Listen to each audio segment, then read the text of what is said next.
Construire un tableau d'avancement. Je lis l'énoncé en repérant les informations utiles pour visualiser la situation. La réduction de l'hématite, Fe2O3 solide, présente dans des minerais, est réalisée par le monoxyde de carbone gazeux, CO, dans les hauts fourneaux. Puis l'énoncé donne l'équation de réaction. Je lis la question en identifiant précisément ce qui est demandé. Construire le tableau d'avancement associé en notant N1I la quantité d'hématite initiale et N2I la quantité de monoxyde de carbone initial. Aucun des produits n'est présent à l'état initial. Donc on me demande de construire le tableau d'avancement. D'après le cours, le tableau d'avancement regroupe sur 2 lignes la composition du système, c'est-à-dire les quantités de matière, de réactifs et de produits, pour 2 états d'avancement donnés, un avancement nul pour l'état initial et un avancement noté XF pour l'état final. Je repère les données utiles pour répondre à la question. L'énoncé donne l'équation de réaction, précise les notations des quantités de matière initiale des réactifs, N1I pour l'hématite et N2I pour le monoxyde de carbone.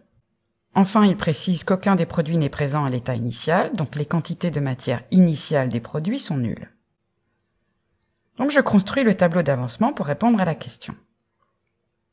Donc le tableau d'avancement a toujours l'allure suivante, et je reporte dans la première ligne l'équation de réaction. Je commence par compléter la ligne qui correspond à l'état initial, c'est-à-dire à un avancement nul. Donc pour ceci, il suffit de reporter directement les données de l'énoncé.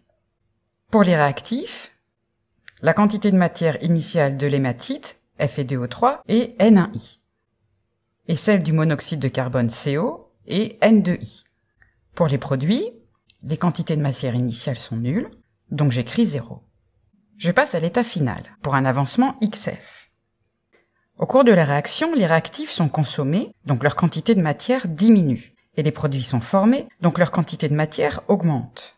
Et pour quantifier ces variations de quantité de matière, je regarde les nombres stoichiométriques, car ce sont eux qui indiquent en quelle proportion les réactifs sont consommés et les produits sont formés.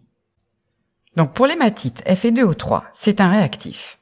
Donc à l'état final, il reste tout ce qu'il y avait à l'état initial, donc N1I, moins ce qui a été consommé, donc moins, et pour un avancement XF, la quantité de matière consommée est proportionnelle au nombre stoichiométrique. Pour l'hématite, le nombre stoichiométrique vaut 1, donc il a été consommé une fois XF. Pour le monoxyde de carbone CO, à l'état final, il reste tout ce qu'il y avait à l'état initial, donc N2I, moins, vu que c'est un réactif, sa quantité de matière a diminué, et pour un avancement XF, proportionnellement au nombre stoichiométrique qui vaut 3, donc 3XF.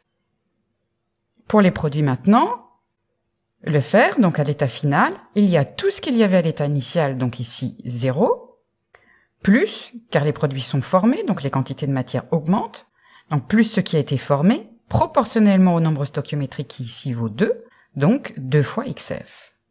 De même pour le dioxyde de carbone, à l'état final, la quantité de matière vaut tout ce qui avait à l'état initial, c'est-à-dire 0, plus, car sa quantité de matière va augmenter parce que c'est un produit qui est formé au cours de la réaction, et il est formé proportionnellement au nombre stoichiométrique qui ici vaut 3, donc 3 fois XF. Et donc voilà pour le tableau d'avancement demandé.